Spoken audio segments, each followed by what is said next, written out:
So I think you should see my slide now. Yes, I can see it.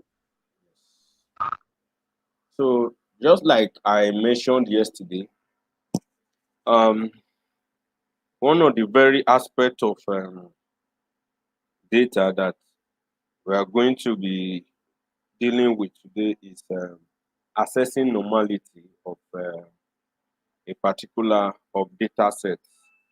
So usually when you get um, any data set, like I said yesterday, the first thing that you have to do is to, especially numeric or continue quantitative data, you have to do what we refer to as normality testing. So, and one of the way to do that, the ways to do that is actually what we are going to be looking at today. So, um, now we want to look at the role of normality distribution. I don't know. Have you ever seen a diagram like this in any, probably maybe during your undergraduate and all of that? You always see a diagram Yes. that look like, Oh, yeah, that look like this. So usually, what this diagram shows is that this show actually that all the data within this within this point to this point, they are actually normally distributed. Over 99.7% of the data are normally distributed. Then 95% of the data are normally distributed. Then 68% of the data are normally distributed. But that's not where we are starting now. So we have to look at why do we usually do normality now. Many statistical methods, like I mentioned yesterday, that require numeric variables are usually required to work on normally distributed data. So what we are saying in essence is for you to be able to um, work on such data, you have to check if those data are normally distributed. So the role of normality is to actually enable you to carry out certain tests for you to be able to compare different variables. Then another reason why you actually check for normality is because there are assumptions, like I said yesterday, for every statistical test that you have to use or that you have to use for a particular study. There are assumptions that have to be met for you to be able to actually um, say emphatically that what you are doing is actually correct. So that is um, that. Now, like I said, usually we have standardized normal distribution with empirical rules percentage. This is what we are just seeing. These are standardized normal distribution with empirical rule percentage. So from here to here, the one that are within that uh, that. So now, like I mentioned yesterday, also, I don't know if you have left or you are still around. That, for example, there are certain statistical tests that can only function on normally distributed. As such, test example of such test is your T test, your ANOVA, which is also referred to as F test, then and regression analysis. So all of these tests I mentioned, we only function if there is um, if there is what's it called? Um, if the data you are looking at is actually normally uh, distributed. So just like I said, sorry, you're going to give me like uh, 1 minute. I need to quickly attend to the call. Sorry.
Please, sorry about that. I needed to quickly attend to kind of urgent. So, like I was saying, usually when you want to do any kind of test, uh, any kind of study on numeric data, you have to check those assumptions. And I mentioned some of the assumptions. I said, for example, for a t test, for f test, and for regression, the first assumption is that the data must be normally distributed. Now, how do you assess normal distribution? This is the meat of today's class. How do you assess normal distribution? Now, these are some of the tools that you can use to measure, assess normality. One of such is your histogram and uh, box plot. Then the next one is your normal quantile plot, which is also called normal probability plot. Then the next one is the goodness of fit test. Now, usually we have different um, uh, group school of thought that has worked on this goodness of fit test. One of them is the Shapiro-Wilk test. Then for this is usually done using the JMP, but we are not dealing with JMP, so that does not really concern us. The one we are going to be dealing with is actually this Komogorovi-Shinovic test, which is usually in SPSS. So this is actually the one that we are going to be looking at today. So now for histogram, usually for a normally distributed data, for any data that is normally distributed, this is actually how it look like. This is how you are going to see a kind of a dome kind of shape. So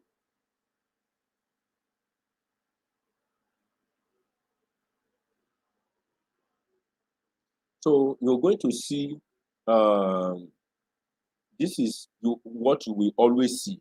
Something of this nature is what you will see for a data that is actually normally distributed. So in any case, once you have a data set, we are going to demonstrate example now. Although what we'll do, will just first and foremost, I will take time now to take us through the software itself. Then we'll go ahead and do this check for this normality on the software. But tomorrow we'll now start the interface of the software proper. What I mean that we'll take a tour of the software. But today we'll just go ahead.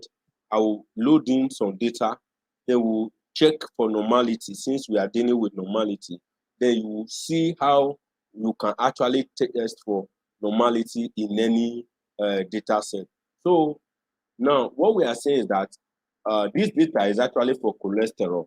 Now you can see that the cholesterol level of the patient appear to be approximately normal.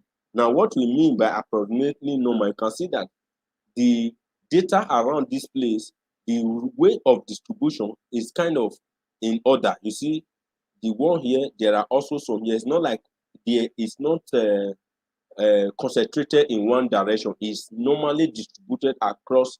From this lower level, we have a lot at the center, then we have another few too at the tail end of both sides. So for a data that is normally distributed, this is what most time you're going to see, and you're going to see that the the mean is usually greater than the standard deviation for a normally distributed data. So the mean is usually greater than the standard deviation. Now, the red, you can see that the red curve represents a normal distribution fit. Now, what we are saying, you can see there are two curves here. The red one is showing the, usually you can notice that the red one pass through the center of each of these various plots. You can see at the center of each of them, and you can see that the data fit into the data, and the blue curve show the density estimate for this data. So what we are saying in essence, and you can see that both of them agree to each other. The one, in as much as the blue one is a bit off, but you can see that there is still the deviation is not actually much. Now, this is another example. Remember here, you can see here that the this is normally distributed. But this second one, and another thing that I didn't tell you, can look at the box plot. You can see that the box plot, the mean is almost at the center. You can see, in as much although is towards to this end, but the line, the mean line is actually towards the center. So that shows that is also normally distributed using these three parameters. Now using the box plot, then using this the histogram. Now for this second histogram and box plot, you can see that the mean is way outside this shape. This thing that look like a kite is outside the kite. Now, also looking at the data itself that is distributed, you can see that a whole lot of data, there is no data towards this side. All the data started from this end, and you can see that they are towards the right. So in this case, you can see that the systolic volume of male heart patient is actually suggests that you can see that this is what we refer to as right skew. This data is actually right skew. What we are saying is that a whole lot of the data is concentrated towards the right, and you can see that they are not good fit, and the box plot too is also showing that they are not well seated. Now, what this means is that you can see this particular line, this dot dot dot. These are outliers. Now, when we say outliers are usually extreme values. When we say extreme value, maybe the mean is 20, but you are seeing value of 80, 100. So those are referred to as outliers. Also, a value is 20, then you are seeing a mean value is 20, then you are seeing a value of 2, you are seeing a value of 3, you are seeing a value of 4 and 5, or seeing a value of 100, 80, 70, 110, and all of that. Those are what we refer to as outliers. So outliers are not consistent with normality. Now, what we are saying in essence is that most times when you do normality and you notice that the data is skewed or is not normally distributed, what you usually look out for when you do your box plot, and if there are outliers, you are going to see them like this. So the next thing that you do is to check for this, is to check for the outliers, and most times you can remove those outliers, then you rerun your normality again, then most times it could become normally distributed. Then another thing you can do most times is for you to go to the data itself during entry, because a lot of factors could actually be responsible for outliers that you will see on a particular data set. For example, maybe when the research assistant or even yourself, you were entering the data, in a place of 20, you mistakenly put 200 there. In a place of 10, you mistakenly put 100 there.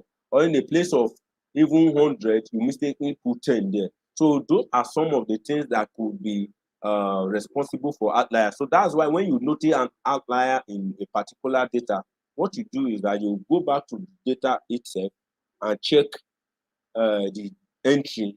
Then if you notice that it's consistent with what you have, that it was not an error, then you know that the data is not normally distributed.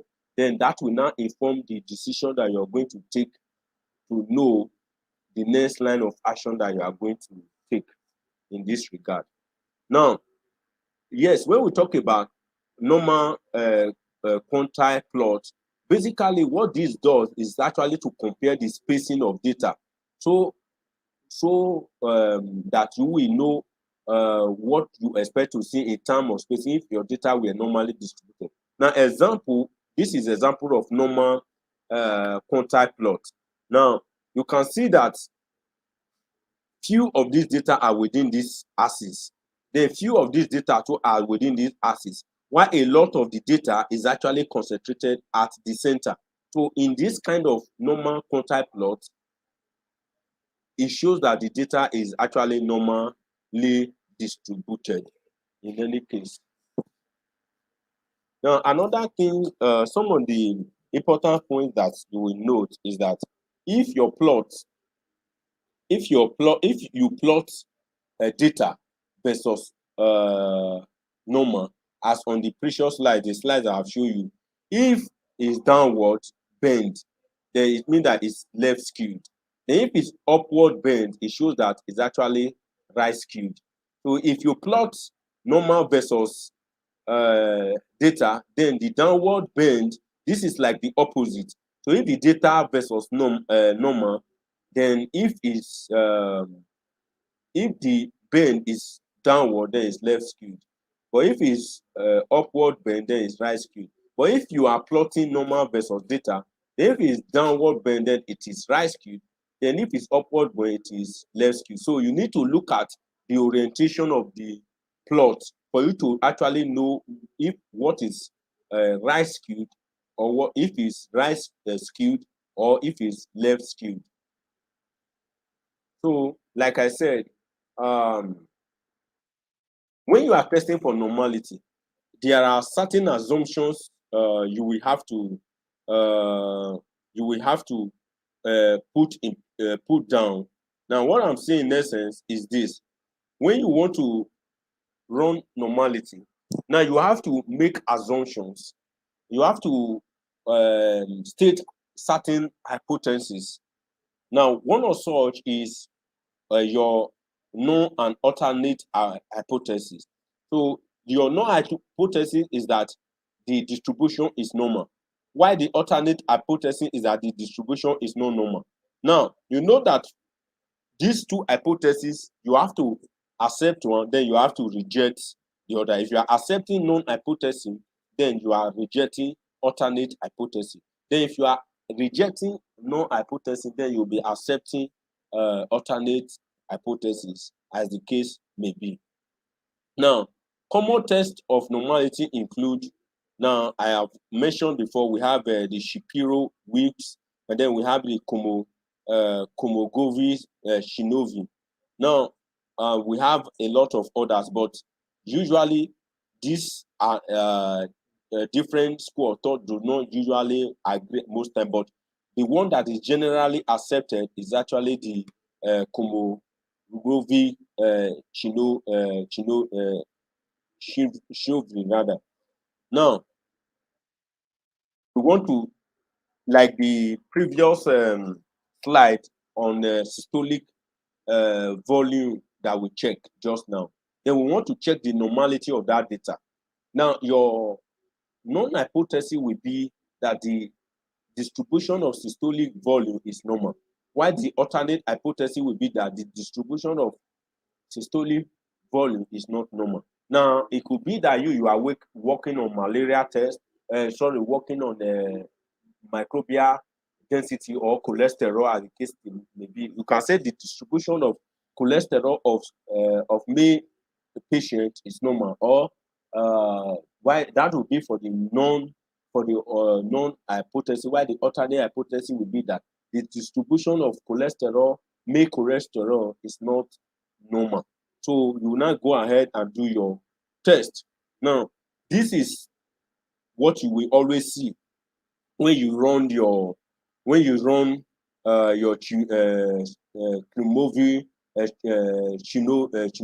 that is a KS test on SPSS, which we are going to look at now. Now, when you run it, this is what you will see. For that of the systolic volume now, we've already established that it's not normally distributed. Then you are going to see that the bus plot is going to be like this. Then you're going to see a whole lot of outliers. Then you're going to also see this kind of a plot. Now, the parameter that you usually use to check if is normally distributed, even when you see this kind of plot, you still have to check all these. You still have to check these various parameters. Now, the first thing that you check for the location, which in this place we are looking at the mean, then the estimate, then you check for the lower 95% confidence interval, then the upper limit, then the lower limit. Then you also check for the dispersion. Now, you know that this is the Chimovic test, but in our case, we are going to be looking at the what is it called? The KS test. So now you notice that the p-value here is less than 0.05. So we have strong evidence against normality.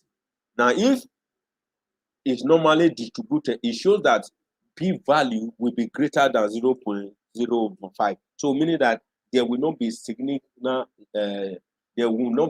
significant difference between them. Yes, there will not be evidence of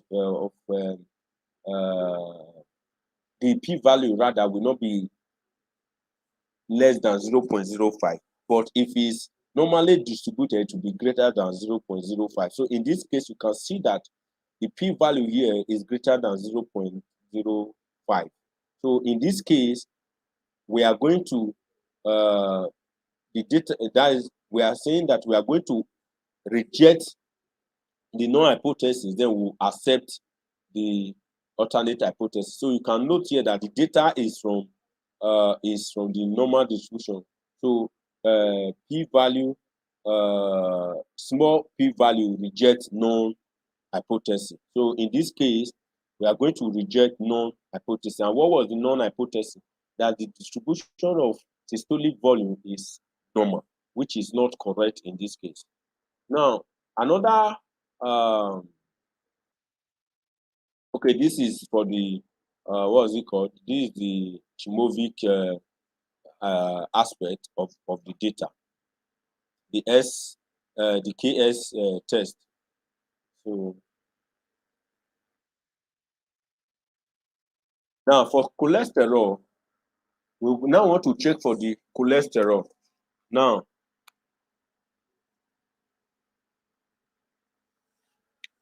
excuse me. The known hypothesis here is that the distribution of cholesterol level is normal, while the alternate hypothesis that the distribution of cholesterol level is not normal. So we are going to do the test. You can see here. When we did the test, here you can see that it's normally distributed. And you can see that the p-value here is greater than is 0.214, which is greater than 0.05. So we are going to reject, we are going to accept, we will accept the non-hypothesis because we can see that it's from normal. And you also check the box plot, you can see that it's also normal. Then we will accept this particular hypothesis. Then we will reject the alternate hypothesis in this case. Now, in the case where you have a data that is not normally distributed, yes, you can decide to actually do data transformation. You can decide to transform the data, but in practical terms, that is actually not workable. It's not practicable. The reason is because you will not be able to transforming a data is a whole work. Now, this is what I actually mean.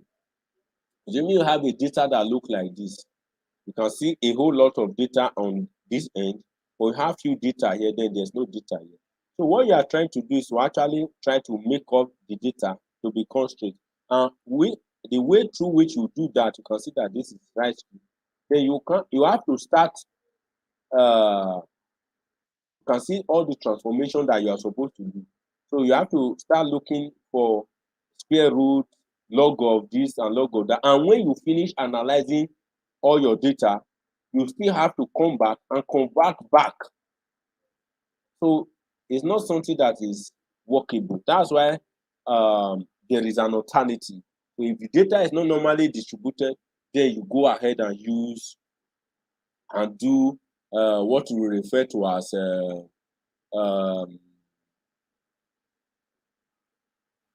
you do non-parametric analysis instead of parametric analysis. So I'm going to stop sharing now, then I will take our questions. Then we'll move straight to, I'll bring up the software as the case may be. So any question at this moment before we do the practical aspect?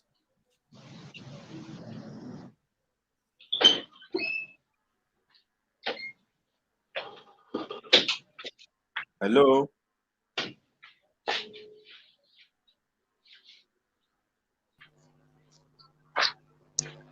Hello, sir. Yeah, Good how? evening, sir. Yes, sir. Yeah, good evening. Sir, I did not get the aspect of the null and alternative very well. I Okay. understand when you were trying to, I understand some parts, but and after we got our results, the p-value was so and so. I I Okay. didn't really figure out how you were able to know that this was confirmed or not. I Okay. don't know if you understand what I'm trying to say, Yes, I do. sir. Okay, sir. Any other questions? So I have, I do not understand the right skewedness and the upward. Okay. Yes, I don't get it. Okay. Okay. Hello, Mr. Oga Mike, is there question from your end? Not really. Not really. Okay. Not really. Okay. So let me answer their question, then we'll move straight to Okay. the practical session. Now, I'm going to uh, share the slide again, then I'll take us to that aspect. Okay.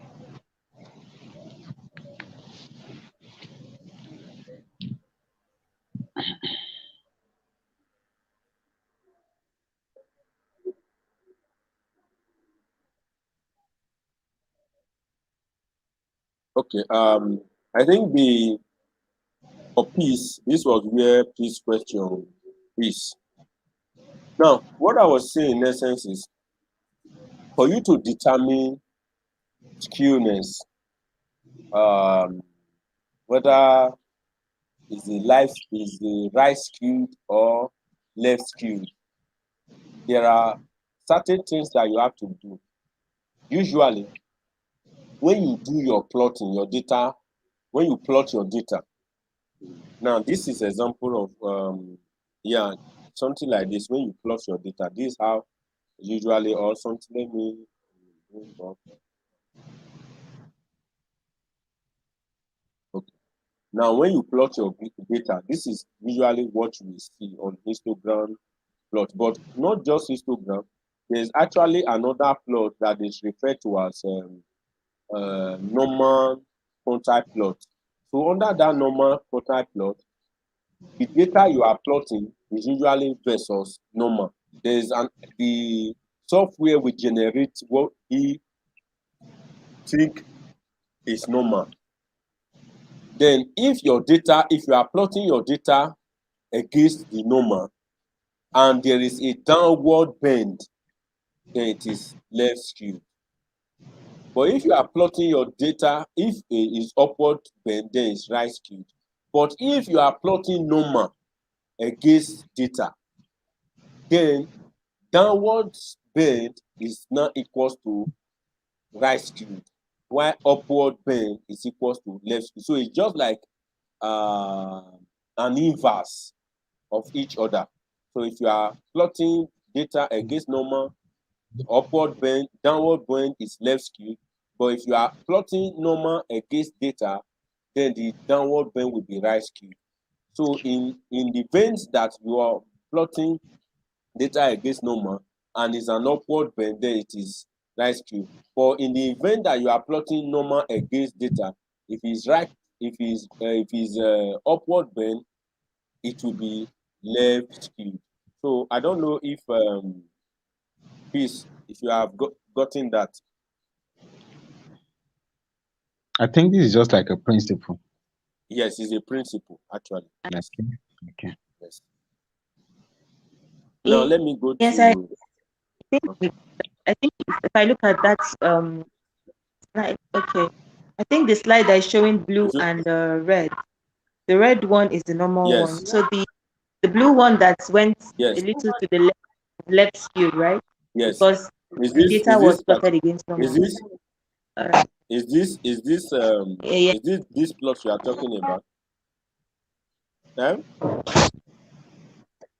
Hello? yes, yes. Yes, you For can see example, that this plot, it's left skewed, yeah, right?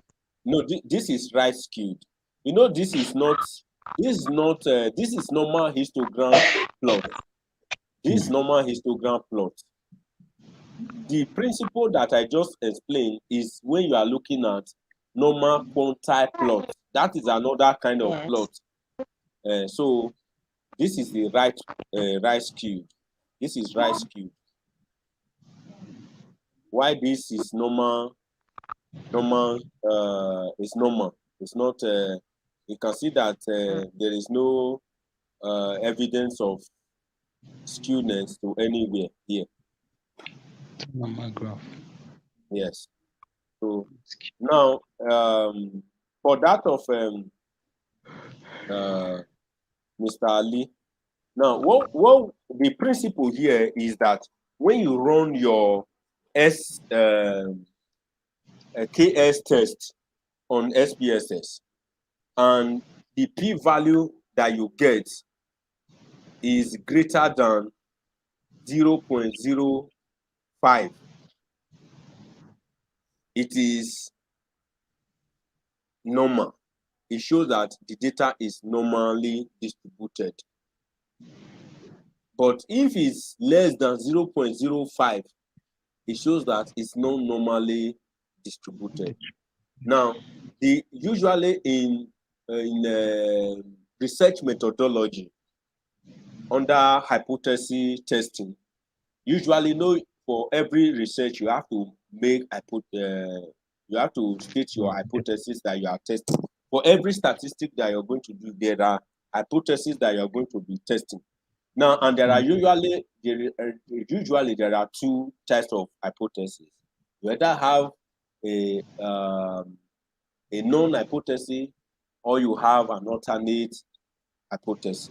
Now, for a known hypothesis, in this case, we are saying that the distribution of systolic volume is normal. That is an assumption. When we are talking about hypothesis, we are actually talking about assumptions. You are making assumptions. So, and the reason why you are doing your statistical test is to test those assumptions. So, if your first assumption states that the distribution of your systolic volume is normal, then your alternate assumption will not be the distribution of systolic volume is not normal, because it has to be an alternative of your first assumption. I don't know if that is clear. Now, having stated those assumptions, the next thing that you have to do is to run your KS test in SPSS. Now, when you run your KS test in SPSS, usually what you do is that it generates a whole lot of data. Your mean, your standard deviation, and all of that, it will generate. Then it will also give you a P value. Now, the principle here is that for you to accept known hypothesis, your p-value must be greater than 0.05. That is a principle, is a standard rule of engagement. So if you run your KS test and the p-value is less than 0.05, then you are going to reject the known hypothesis. Are you getting me? Yeah.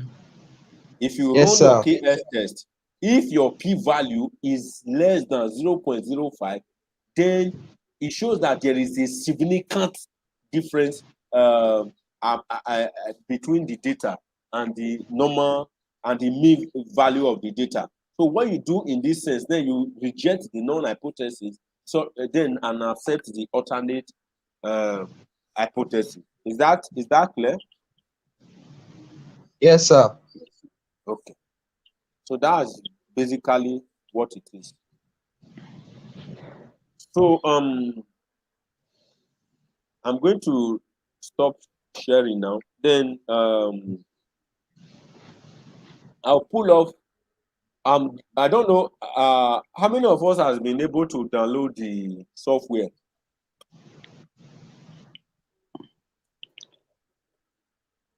Well, I think I saw you just put it on what was it called, that one can only use download it properly on the laptop. I tried to use my phone, it Yes, wasn't yes. downloaded.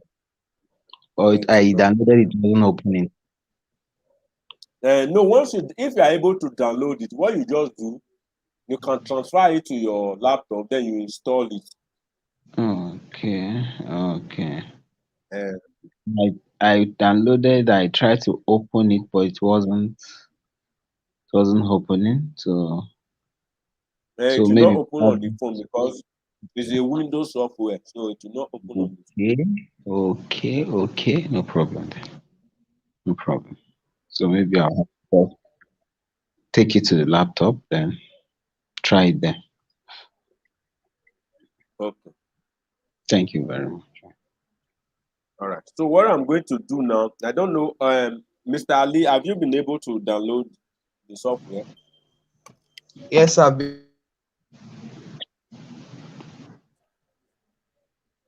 to download it, sir. Hello, Mr. Ali.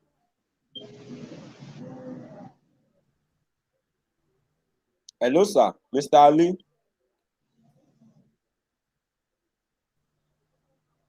Can you kindly unmute? Then let me know, or you can just send a chat. You were saying that you can't hear me. I don't think that's from my end. I think it's probably you try to connect. Yes, I can hear you now. Oh, Yes. Hello? Hello? Hello, Mr. Ali? Okay. If you can hear me, yes, sir. Can you hear me? yeah, I can hear you now.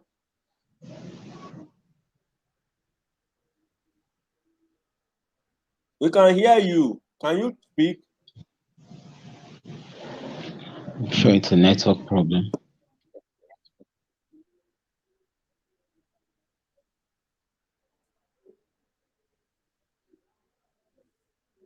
So what I'm going to do now, because of Time's fast spent. I'm going to yes. Can you hear me? Okay, yeah, you have downloaded it. Okay, good. So what I'm going to do now, I'm just going to show us the interface of the software. Then tomorrow, I believe that each and every one of us should have downloaded the software. Then we'll start the practical session tomorrow. But I will just show us I'm going to open the software to us now so that you see.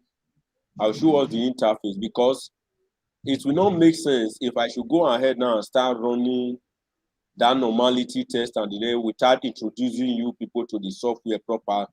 It doesn't make sense, because you need to understand the working of the software so that even when I finish, then each and every one of you can go on your own, generate any kind of data on your own, play with it, make mistake, and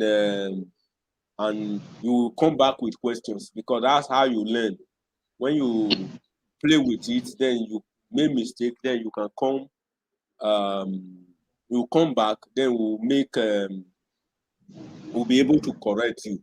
Because if you don't get your hand dirty with this uh, with um, with the practical session, if I'm just only the only one just doing it without you also going back to demonstrate and make mistake and come back with questions, you will not really have the experience that you are supposed to have. So I'm going to share, because we actually have about 5 minutes left. Like I stated earlier, I have another class that I'm supposed to that is coming up by 9. So then I will just show us the software now. Then tomorrow, let's download. Then also want to plead with us. Let's try, and I know it's not easy. Let's always be on time so that we'll be able to maximize the time that we have. So I'm going to open up the software now. It's a very simple software, and one of the most robust software that has been developed actually.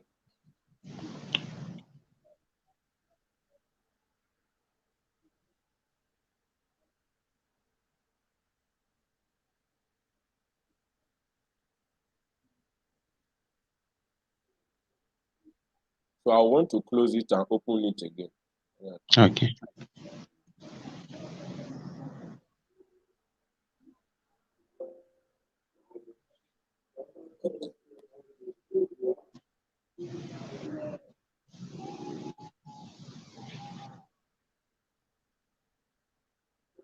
So this is icon. Once you download it, this is what the icon will look like. Let me look for it. This it will show IBM SPSS Start 20.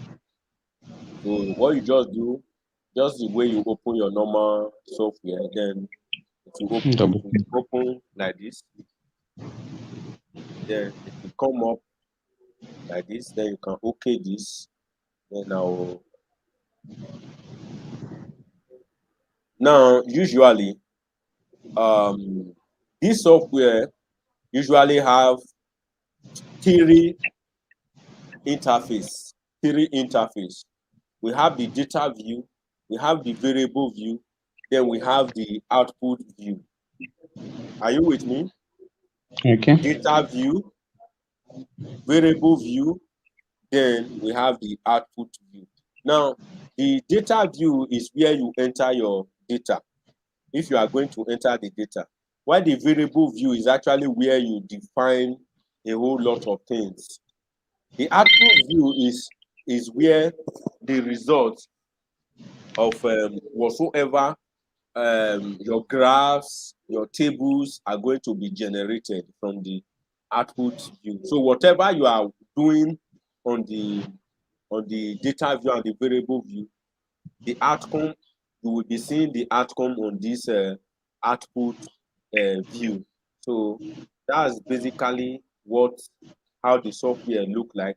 Now, assuming because I already have some data set, now for you to bring out an external data set, okay, let's even start from now. Let's assume I want to generate some data set. I want name here, I want age here, then I want gender here. So let's say I want numbers. Okay, number 1, number 2, number 3, number 4, number 5, just like that. Now let's say this person is 20 years, now is 25 years, now is 30 years, is 40 years, is 50. Then let's say this is male, female, then male, female, male, then male. You can actually write them fully by just doing. Now you can see that here it's telling me variable 001, variable 0. Then I can come here and actually define what each of those things mean. Now here, this is a serial number, so I can say serial S, capital letter S. But in this case, this colon does not accept space. So if you put space there and write another thing, to tell you illegal variable may contain an illegal character.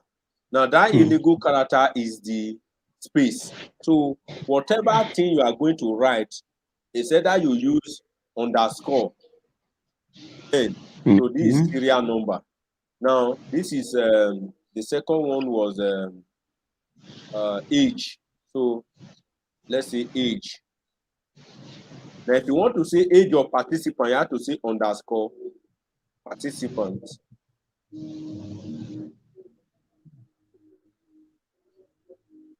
Now the next one is gender. So can you see it now? Can you see that? Can you guys see it?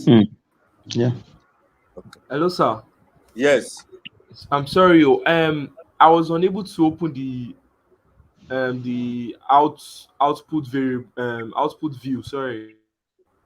How can I go And the about reason, that? no, the reason is because you have not, I've been using my own software. So because you have not yet used your own, that output will not come out. But once you generate data and run anything now, it will come out. Is that okay? Yes, sir. Thank you, sir. Now, having done this, then you look at types. Remember that when we were, for those that were in the first class, that also, all those that have watched the record too, you see here now it's telling you we have types of data. Your data could either be a number, a comma, a dot, a scientific notation, a date, a dollar, a custom currency, a string. But usually, the one that you usually use most is numeric and string. Now, you can notice here that here is showing numeric and here is showing string. Now, why is this so? You can see that these are numbers, but these are alphabet. So any alphabet data is usually a string data. Is that okay? Why any number is usually a numeric data. Now, another thing that I will also try to bring to us is that here, this is where I know Ali will really understand it because it was in the first class. Now, you can hear under this measure, we have scale, we have ordinal, then we have nominal. Now, in this case, this first one is actually just a number. So it doesn't matter whether it's scale or not, because we are not actually, it's not going to be involved in any analysis, just to show the number of data we have. Why this other aspect, this is actually age is usually a scale data because it's a continuous data. Now, looking at the gender, now gender is usually a qualitative data because you are either a male or you are a female. Then the next thing is that is a nominal. One is not higher than the other. A male is not higher than a female. So it's actually a nominal data. Is that okay? But if we're talking about, for example, low, high, low, high, normal, then do we actually use ordinal because you are talking about order or kind of rank.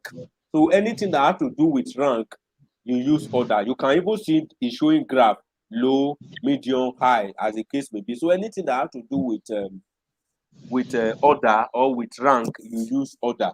Then anything that has to do with number, then you use just normal number, numeric continuous data, then you use scale. Then anything that has to do with something that you nominate, you use nominal. So is that okay? Is that okay? Yes, sir. Hello? Now, Yes. because of time, I'm going to stop here. Then tomorrow we are going to continue this interface, how to bring out external data. Assuming you are going to involve in a lot of study that, for example, maybe you are the data analyst on the team. Then a lot of other team member has worked on a particular work. They enter the result on Google document or in Excel. Then they send you the Excel to analyze. How do you bring the Excel into this software? So those are some of the things that we are going to be looking at tomorrow.